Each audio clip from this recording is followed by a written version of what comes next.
New York, the greatest city in the world. And as of Saturday night in San Antonio, the greatest city in the world has its first NBA championship in 53 years. 53 years, the last time the Knicks won. I wasn't born. My guest Christian wasn't born. Welcome, Christian, to the Landon's locker room. I'll introduce you in a second, but I'm going to continue with my little spear here. My parents were just born. My dad was 1 year old when the Knicks last won the finals. So this is his first finals championship experience. Two, they watched Walt Frazier, Willis Reed, and Jerry Lucas. Now we have Jalen Brunson, OG Anunoby, and Karl Anthony Towns. Like, I mean, this is absolutely incredible. It's really hard to put in to words. Like game 5, that performance from Jalen Brunson, 45 points, down by double digits at halftime. This team really was never out of it. And they came back and won, just like they came back down 29 in game 4, just like they outscored San Antonio 49-16 in the second half of that game. This team really did not quit. That was their identity. Jalen Brunson made it his mission to win a championship, and he did exactly that. And I'm going to be honest with you, I picked Knicks in 5, and part of me didn't even believe that myself. But this really didn't happen in the way I thought. San Antonio was able to take game 3 and push them to the brink. I really thought they might have been in danger there. Wemby was incredible all series long, but Brunson was just able to be better. Like I said, I mentioned that 45-point performance in game 5. But ladies and gentlemen, welcome to Landon's Locker Room, episode 4. We're breaking down every game, every moment, and every storyline of this championship run for the New York Knicks. Christian Montano from Beyond the Bench is here, and we have a lot to get into. Let's get into it. Christian, thank you for joining me today.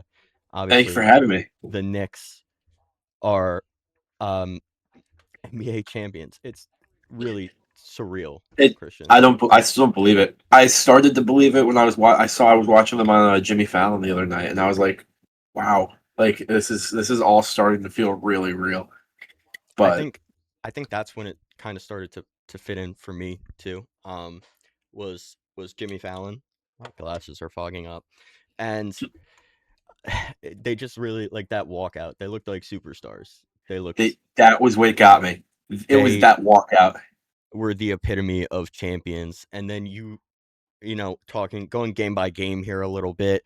Mhm. Um, Obviously the Knicks are NBA champions, won 4-1 the series. Game 1, they took 105-95. They had an incredible comeback in that game. They were down 14. They were able to come back. Game 2, they won by the skin of their teeth, 105-104. Fox and Castle were really good in that game. They combined for 34. Fox and Castle were good almost or not Fox and Castle. Castle and Harper were really good all Yes. series. I would say De'Aaron Fox really couldn't hit anything a late Well, game at least. that's the thing. I was gonna say he was good. He just was not good late game. I think he still averaged like almost 14 points per game in the series, but when it came to closing out the game, he just couldn't do it. Yeah, you really. Which a lot of the Spurs couldn't. And then you go on to game 3. Knicks fans start to get a little worried that Spurs take that one. Although there's the missed flagrant in that game where Wemby pretty much just grabbed Brunson by the hair, threw him down. And then game 4, greatest comeback in NBA history, Christian. Just an absolutely incredible sight to see. They outscored San Antonio 58-30 in the second half, and and OG was 7 for 9 from 3, as well as getting that incredible tip in. I love OG Anunoby. I just, he's the best. I cannot put into words how like unbelievable that win was. Like, I can't put into words how impactful really every player on this team was in some way, shape, or form. Like Alvarado, a guy we got at the deadline, just like a small little acquisition, actually turned out to be a key piece in the finals run for the Knicks. yes, When he was on the court, seemed like they always had a demanding lead. But let's move on to game 5, obviously, where the Knicks won the championship. Brunson had that 45-point performance, 53 years in the making. Let's hear what Jalen Brunson had to say after the Knicks won the championship. There are no more games left. We can talk about it now. You're a champion. What is this moment feeling like to you? Holy shit. Take your time. Take your time. Waited a long time for this. I got no words.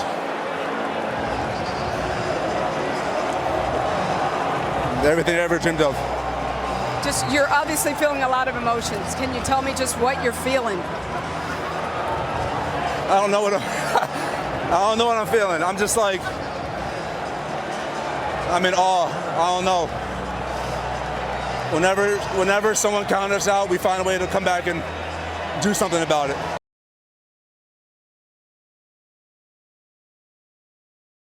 Some emotional stuff there from Jalen Brunson after winning the finals. Really couldn't really put it into words himself.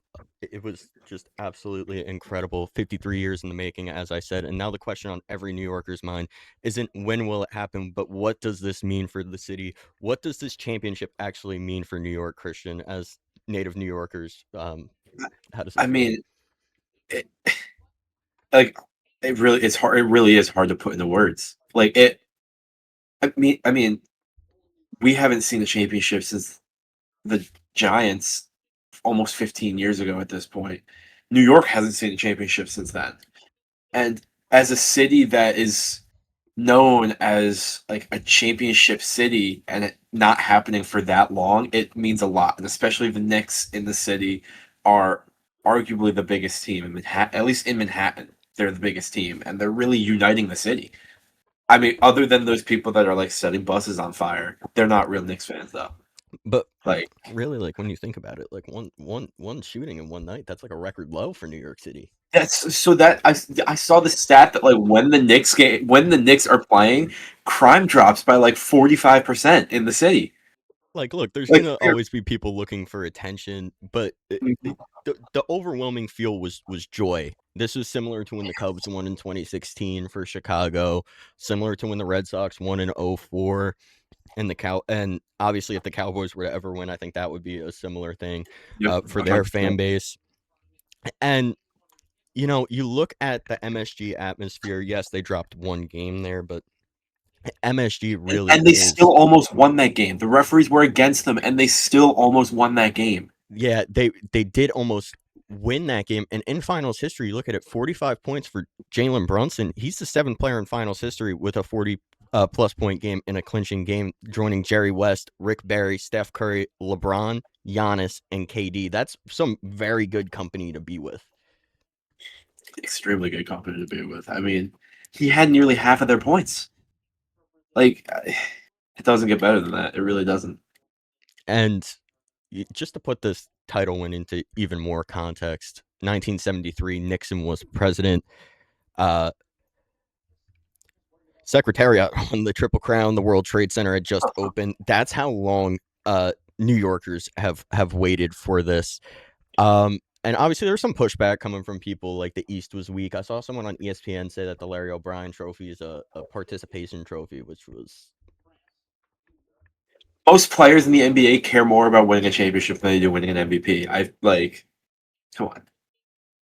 yeah, most of them do. And you know what's funny? I think I almost think all of them. Wemby Yeah. I think Wemby wanted MVP more. I don't disagree. I kind of agree. And moving to the star for New York, Jalen Brunson. What Jalen Brunson did this season was absolutely phenomenal. Um, or sorry, actually, I have more stats to look at about the Knicks. The Knicks, this playoff run. Let's take a deeper dive into those stats really quickly. Knicks this playoffs 2026 with ranks 16-3 was first in the NBA this year. Points at 2201 was second. Total rebounds at 857 was also second. Field goal percentage at 48.9 was first. 3-point percentage 39.1 was also first in the NBA. So looking at like the complete domination of the Knicks, Christian, what do you think went into this? Everybody on this team knows exactly what their role is, and that is why they perform so well together because there are no egos on this team. Everybody knows their job and loves to do it. And I think that's the most important part of this whole run. Yeah, I think everybody really knew their role. The reason they had gotten rid of Tibbs last year was because they felt like he wasn't using the bench well enough, and they had a lot of people on that bench. You look at people like Landry Shamet, Jose Alvarado, as we'd mentioned before, Mitchell Robinson. These are guys that weren't getting much playing time under Tibbs, and now they got a lot of playing time, not only a lot of playing time, but in stretch runs in the third, fourth quarter, they were getting some decent playing time. Jose Alvarado was paired with Yeah, Brunson in that game in that game four. 2 or He was game game 4. four. He closed out the comeback. Yeah, with I think he at Brunson. one point he had 8 straight points. Jose Alvarado in Yeah, that fourth quarter. absolutely phenomenal. Like these are people that you wouldn't expect to show up in the finals that did, and it wouldn't be possible without Mike Brown. So just moving on now, what do you really think the Knicks proved with this finals win? Obviously, a lot of people, or sorry, did I asked that one already? What did Brunson prove this season? I apologize. I must have put two of the same in there. Um, that he is not a 1A. He is a one. Like he is the one on that team. He's everybody would always say he's too small to be the number one guy on the team, and he clearly is not. He's dominant in every fashion. He knows how to drive to the rim. He knows how to shoot threes. He can literally do anything. And when he has to, he can pass the ball. Because there's that one game, I think it was the first or second, he had 14 assists and he only had 15 points, but he knew that that was his role that game. He proved that he can, like you see, he can be the best player on the team. Yeah, I A think he is. championship. I think he is the best player on the team. I think he has the best mentality on the team, and mentality was something that was big in this finals. I feel like Wemby and the Spurs, they really let that when the Knicks had the lead and when the Knicks started to take control, they started to fall behind and not play their best form of basketball. Wemby started to settle for the three, and the Knicks really were able to play so many different forms of basketball. Wemby had called it before the NBA Cup in the regular season, an unsophisticated form of basketball. But really, it's because the Knicks have like three different game plans out there on the court. They could run the double big with Mitch and Cat. They could run the small lineup, which they did in game 5 a lot. And it was really beneficial where they had no center out there. They didn't have Cat out there. OG was the biggest guy out there. So they had the lineup that closed the series, a final seconds ticking down. You know who was defending that final shot from Wemby? Jeremy Sohan. He was defending that final shot. He played. I think he played two. They put him in two different times in Game 5 because Cat ended up in foul trouble. Yeah, Porty he got a fouled out. foul. Porty had an incredible block on Luke Huck, Cornett. yeah, Huck Porty was able to really make up for Cat fouling out of that game. Yes. Cat wasn't able to play the second and third quarter, pretty much.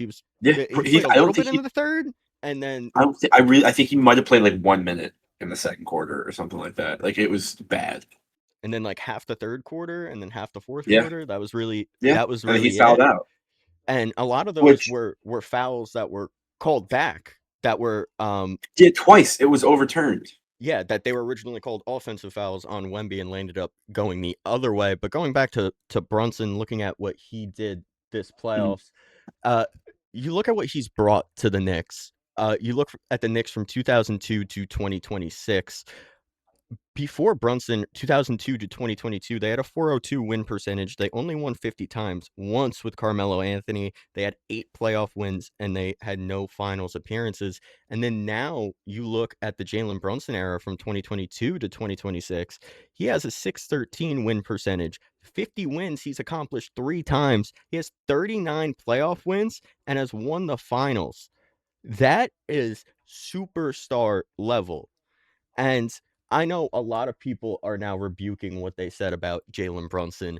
And I have to apologize a little bit myself because after the Knicks were down 2-1 against the Hawks, I was worried that Jalen Brunson would not be able to be a one in basketball. What do you think he did, you know, after going down 2-1, besides Danhausen uncursing the Knicks, that really turned his game around and turned the Knicks game around? I honestly I don't know what happened in that locker room. But I know Mike Brown said that after that game that they lost, Game 3 in Atlanta, Patrick Ewing came into the locker room and spoke to the team, and I don't know what he said. At this point, I don't even need to know what he said. But whatever he said worked. They lost one game after that. One game. It was by 4 points. They lost 3 games this playoffs by a combined total of 6 points. That's I don't even know what to say. It's absurd. It's all-time level. And the Yeah. fact that people aren't giving the Knicks credit even now after they've won the championship is absurd. We're going to talk about where the Knicks rank all-time coming up later on in the show. Going to look at my all-time NBA teams. But going back, you mentioned Patrick Ewing. Funny enough, I wanted to talk about something that's been a hot topic a little bit now that Jalen Brunson has won the title. Is Brunson the greatest Knick of all time after that title win? Not yet. Not yet. I think he might be 2, but not yet. I would agree that he's 2. I'd say he's definitely surpassed Ewing. People that are still It's Carmelo Anthony it's defenders, I don't understand. it's Clyde. Walt Frazier is the one that's above him. I would say Clyde's above him, but the thing is, the Knicks window's still open. It's wide open. I think it's wide open. It's wide open. They could go over the second apron this year. I hope they do, because we really need Mitch back. And yeah, we talk about the players that could possibly be leaving: Alvarado, Shamet, and Mitch, the 3 crucial players off the bench in the And playoffs. I do think that Alvarado might have an option. I think Alvarado is going to come back, but the 2, Shamet and Mitch, definitely are free agents, which I don't know. They're crucial. So a great finals for the Knicks, but I want to move to the other side, the San Antonio Spurs, where that young team obviously had a great playoff run, came up just short. What does this finals loss mean for this young Spurs team, Christian? Not as much as maybe a lot of people think. They're incredibly young, and I still think, I had this conversation with Nick the other day. I think that by the time, if Wemby stays with the Spurs his whole career, which I think he will, they will have at least, I think, 3 championships with Wemby. Oh, I But 100% agree. I do think he has a lot of maturing to do. Yes, that was what I was. This really exposed Wemby to the rest of the league. It feels like there are fans everywhere that love Wemby, and I think this really exposed him for being very immature. And there is one player on the Spurs that I still respect / like, and that's Dylan Harper. He's Because so good. Dylan Harper, he pissed me off this series, but it was because he was good. Not because of the fouling, not because it was just because he Like, was he would just so not incredibly good. He put up a late shot in Game 5. I was like, oh, that's going in. I was like, Yes, yes, exactly. I had the same thought, because he just has looked outstanding this whole series. yeah, he really did look outstanding the whole series. And you look at how the Spurs were going into this. They won the Western Conference Finals against that great OKC team, and they looked like they were celebrating that they had won the championship after they beat OKC. Obviously, wasn't the case. Game 4 is really the moment that defined this series to me and proved that this team has a lot of growing up to do. You know, you're leading by 29 points, 29 at halftime. And then the Knicks come storming back at MSG, and in the NBA Finals, you know, that collapse is going to follow Wemby around and this young roster around for a very, very, very long time. And you look at Game 5, looking at the starters, they really did not show up. Castle only had 6 points. Fox had 7. Their 2 secondary, they combined for 13 on 4 for 25 in a clinching game. You cannot win championships like that. So I think Wemby does need to get a little bit more from his supporting cast. I think that De'Aaron Fox is a plague to this team. But credit to Wemby, he really carried this team all season long. Looking at the head-to-head stats between the Knicks and the Spurs this series, Knicks averaged 104.4 to the Spurs 102, 42% from the field to the Spurs 41.8, 36.7 3-point percentage 30 to 33.9, an effective field goal percentage of 49.5 to the Spurs 49.3, and 45.2 total rebounds to 44.4. Christian, coming into the series, the Spurs had a pretty big advantage on rebounds, and you looked at the Knicks ended up with a slight edge. They had a slight edge from pretty much every major category in the finals, despite Wemby claiming they dominated every minute. But that's because, look, the Spurs did lead for most of the series, but they weren't able to play the most important minutes, which is the fourth quarter in the NBA, Christian. You're up 10 points in the first quarter. You still got 3/4 of a basketball game to go. You can't take your foot off the gas, and that's what they did. And that's what ended up being the downfall of this team, is they took the foot off the gas too early. Yeah, definitely took their foot off the gas. Let's hear what Victor Wembanyama had to say after that gut-wrenching finals loss. Jared Weiss, The Athletic. Every team you face so far, you guys always found a way to get over the top eventually. What did you learn about how hard it is to win the finals against this Knicks team where they kept coming up with answers? Brunson just could always score no matter what in the end. I learned one of many things I learned is the margin of error is very, very thin. Our domination stints are absolute. We absolutely dominated for most of the series. But our errors, our mistakes, are punished so hard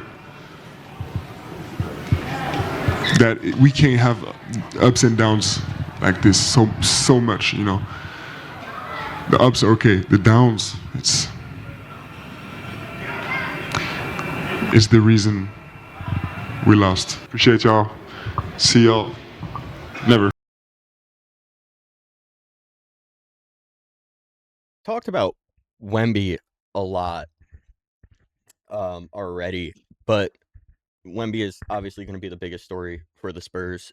He's a superstar in this league. He's going to be a superstar for a very long time.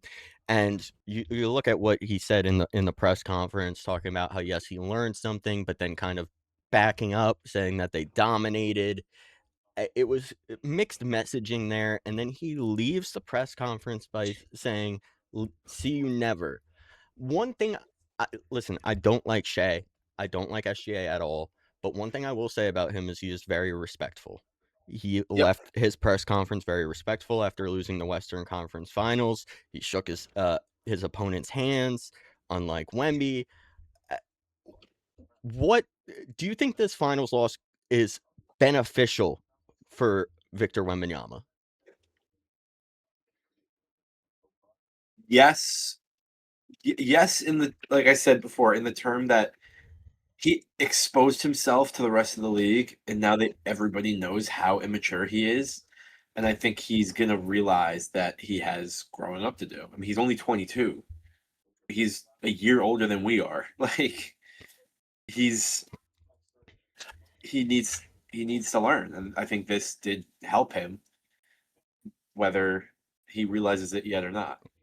Look, I think he has to learn that winners are gracious in defeat because you learn from it. Jordan, Bird, Magic all praised their opponents when they lost. Jordan lost a lot at the start of his career. Never really made the finals. Obviously, we know Jordan for being this dominant finals performer, but he spent the early part of his career not really winning either. So this isn't the end of the world for Wemby there, but Wemby's got to learn the respect portion of it. You know, Wemby's presser really did suggest that he does think that the Spurs were better. Bottom line, they weren't. They lost. They only won one of those games. They blew a 29-point lead. They blew three of the biggest leads in finals history. Just ridiculous to say. It was one, 4, and 6. Like, the Knicks had the first, fourth, and sixth biggest comebacks in finals history in 5 games. 5 games. Like, yes, his stats were phenomenal. 25.4, 12 rebounds, 3.4 blocks. Those are great stats. But when you look at it, he wasn't able to perform in the biggest moments. Game 5, he has to be taken out with 5 minutes left in the finals because he needed a breather. That's not what you want to see from a 22-year-old. I'd say that he gets gassed very fast. He's big. I get it, but like, he gets gassed incredibly fast. Look, totally fair to be emotional, and I have some sympathy for the kid, but the platform of the finals MVP press conference or for the finals press conference is not the place for it. You know, every word you say in that room defines how you're perceived for years. He had the chance to be gracious, to praise Brunson, to commit to coming back stronger, but instead he implied they were already the better team, not really saying that there was any room for growth there. Like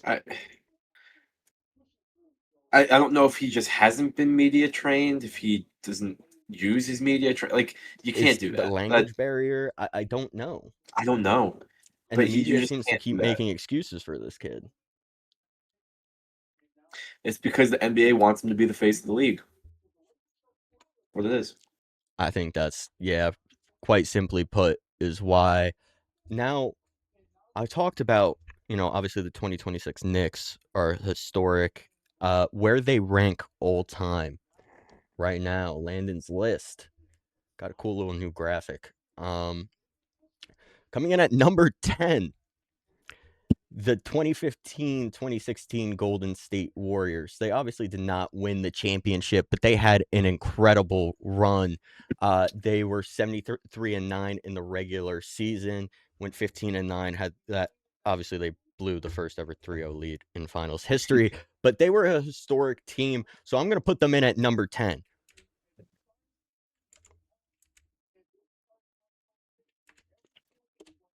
Sorry. Coming in at number 9, the 1999 to 2000 Lakers. Why number 9? Obviously, this team is very good. Shaq was at his absolute physical peak. He had 29.7 points per game, 13.6 rebounds. Kobe was still in his supporting role, but elite at 21, playing next to the most dominant player since Wilt. Phil Jackson's first year with LA immediately won 67 games and a championship. This was the start of something special in LA with Shaq and Kobe. Why not higher? The 15-8 playoff record could be better. Coming in at number 8, the 82-83 Philadelphia 76ers. They were 65-17 in the regular season, 12-1 in the playoffs. 12-1 in the playoffs. Obviously, playoff format was different back in the 80s. That's the most dominant postseason run on this list by percentage. Moses Malone was incredible in that in 1983. He averaged 24.5 points per game, 15.3 rebounds, and in the finals he averaged 25.8 and 18 rebounds per game. That's what people were expecting from Wemby here, and shows Yeah. that, obviously there's still some growth to go through. And they obviously had Dr. J too. They swept the Knicks in the first round, swept the Bucks in the East Finals. They were the only team in history to go 12-1 in the playoffs. But why not higher, 65-17? But the competition wasn't as deep as later eras. Obviously, one less round. So that's why they come in at number 8. Moving on. Number 7, 2025 OKC Thunder. I think this is kind of recency bias, but they were one of the most dominant teams I have ever watched. They were 68-14 in the regular season, 16-7 in the playoffs. It was pretty much guaranteed whoever came out of the East wasn't going to be able to beat OKC. Although Pacers made it close. OKC was obviously at Shea Julius Alexander, now back-to-back MVPs, 33.2 points per game, 5.5 assists, 5.4 rebounds. One of the greatest individual MVP performances in recent history. And they also had a great defensive identity. They were top 3 in defensive rating all season. Obviously, they took a few games, but they were dominant, beat the Spurs, and then, lost to the Spurs this past year, but really were dominant last year. Moving on to number 6, the 92-93 Chicago Bulls. 15-4 in the playoffs, 57-25. Not the best in the regular season, but obviously this was the emergence of Michael Jordan. Sorry, was that Jordan's third straight title? 92-93. Yeah, I think so. Yeah, it was. It was. That was the last. That was right before the last Yeah, dance. because then he retired, and then the Rockets won back to back, and then the Bulls came back and won 3 more after he came back. Yeah, and then that was the emergence of Pippen. Pippen obviously became Yes, really because a great player, and then Pippen was yes, never able to win by himself. But their finals opponent was really tough. Charles Barkley's Suns. They were 62-20 that year. The best team Jordan beat in any finals, in my opinion. 3 games went to OT. The Suns took game one. Like, this wasn't an easy finals, but Jordan was able to show up. 57 wins in the regular season is one of the lowest out of any team on this list, but there's no debating that winning 3 straight titles is worth being put on the list. Moving on, number 5, the 2026 New York Knicks. All right, I understand 53-29, not great in the regular season, but what made this team so special was that 16-3 playoff run, was the most wins in a row in playoff history in 12. It was a historic run. Obviously, there was really no stopping them. Every team they faced, everyone had some sort of argument as to why the Knicks were going to go down, but they were able to erase all of that narrative. Uh,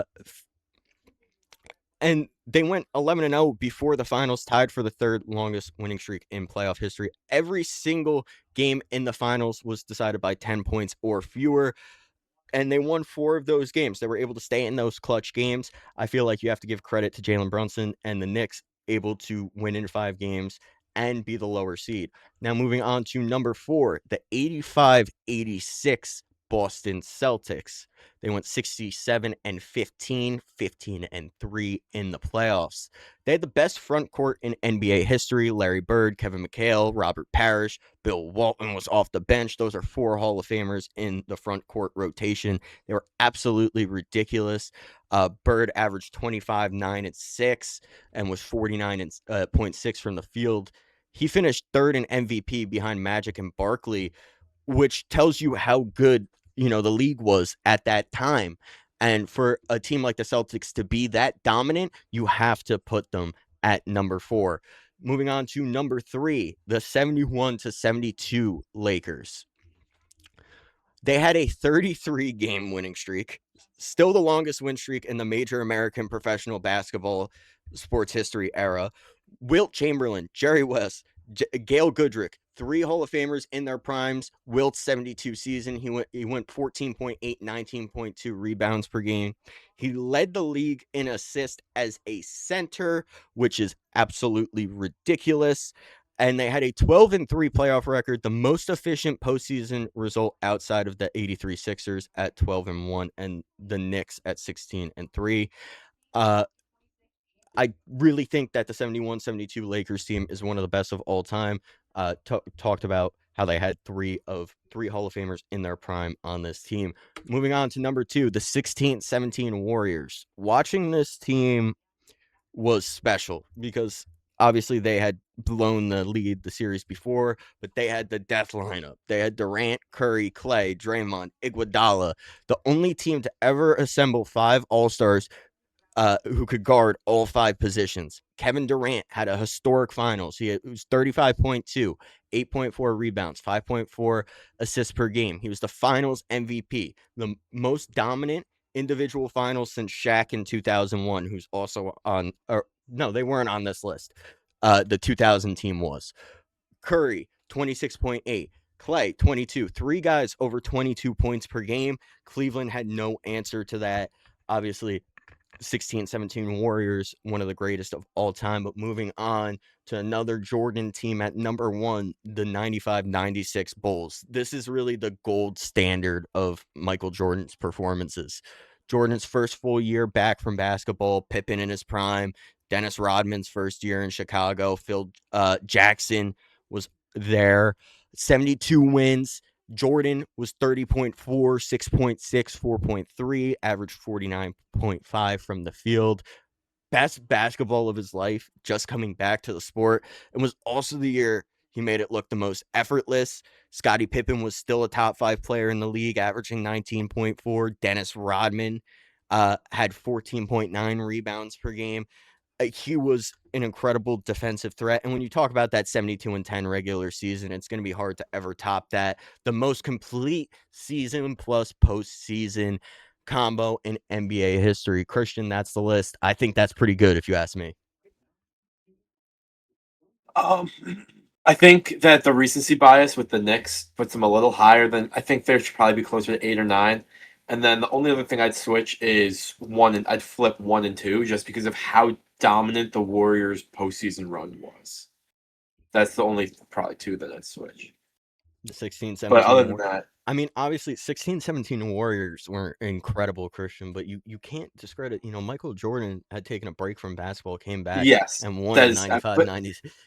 And there's also probably a bias because we watched that Warriors team. We did not obviously watch the Michael Jordan team, so that also might have a little bit to do with it. I agree. But Christian, I think the Knicks definitely are within the top 10 teams of all Yeah, time. I agree. And for people to seemingly discredit them after that historic playoff run is ridiculous to me.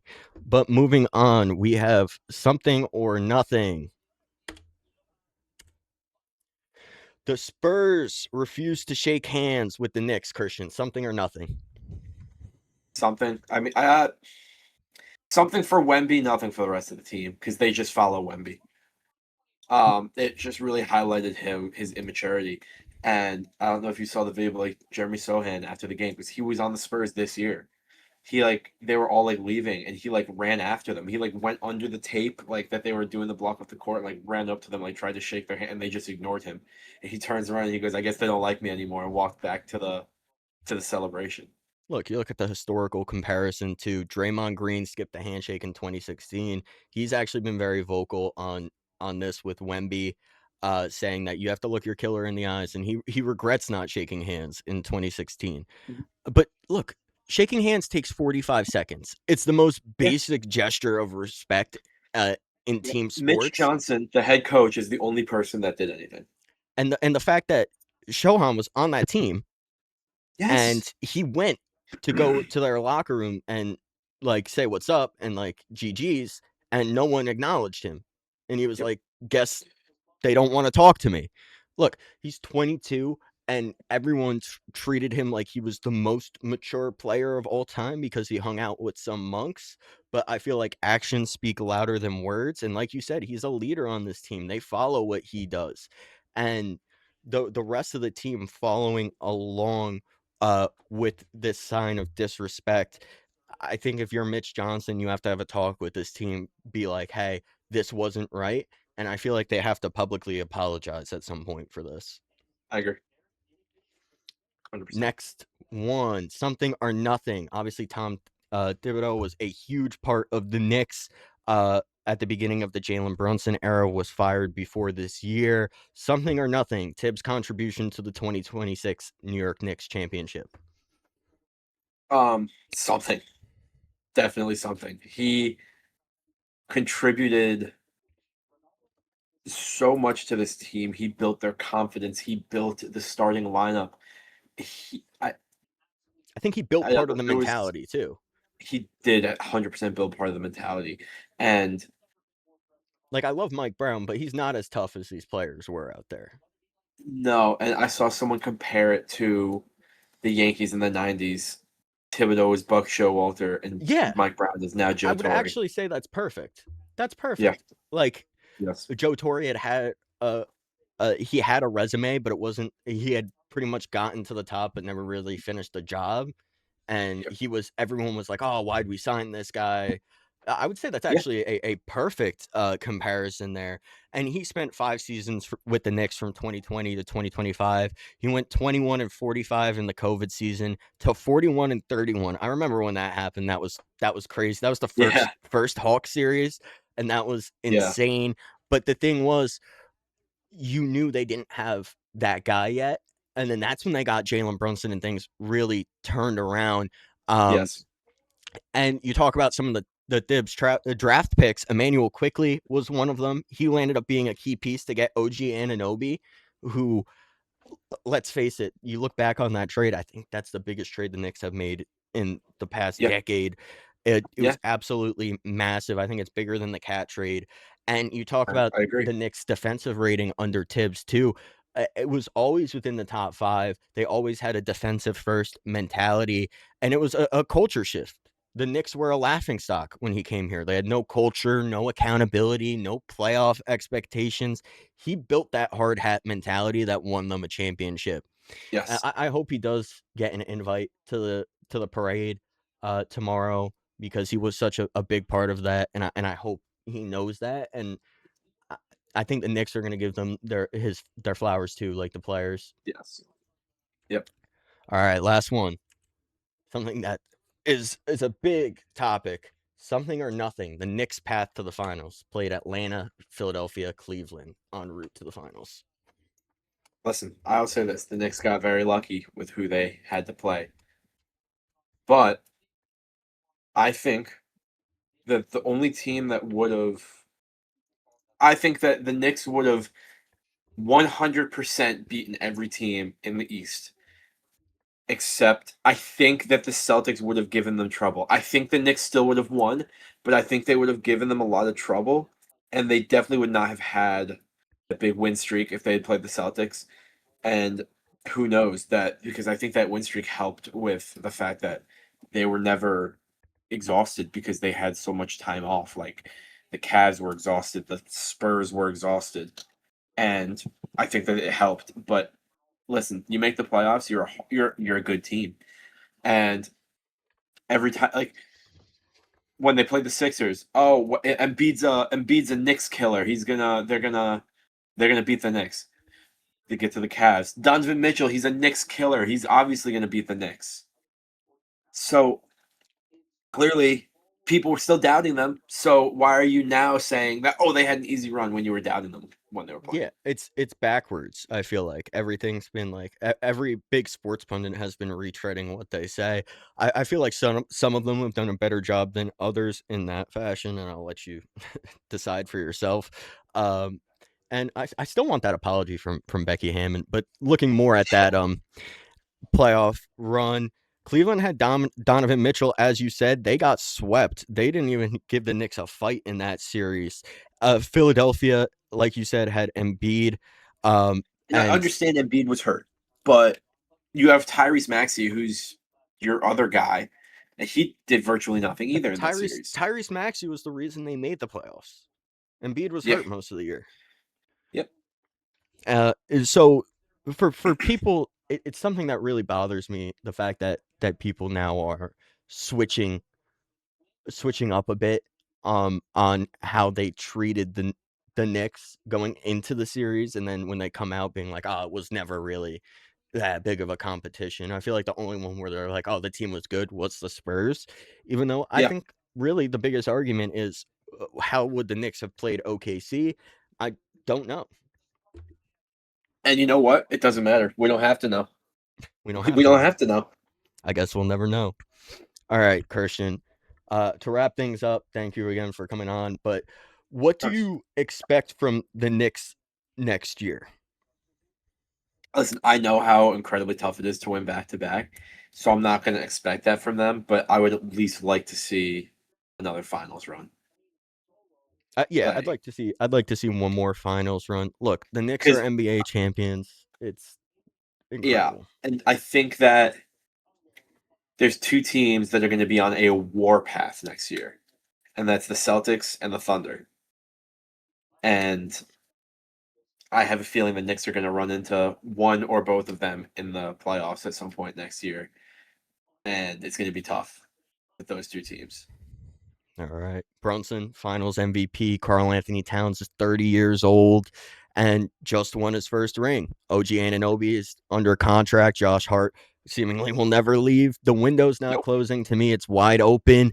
My expectation for next year, the Knicks reload. You keep Brunson, Cat, OG, Hart, Bridges, Deuce, and you find a way to get even deeper. You find a way to bring at least two of the three that are free agents back, and Alvarado, Mitch, and Shamit, because you need those bench guys, and maybe get another bench guy that wasn't part of this team.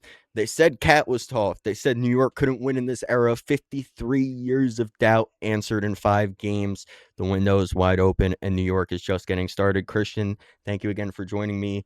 Christian from the Beyond the Bench podcast. His links will be in the description. We work together a lot on Top Rope Takes as well. Christian, we'll see you next time. See ya.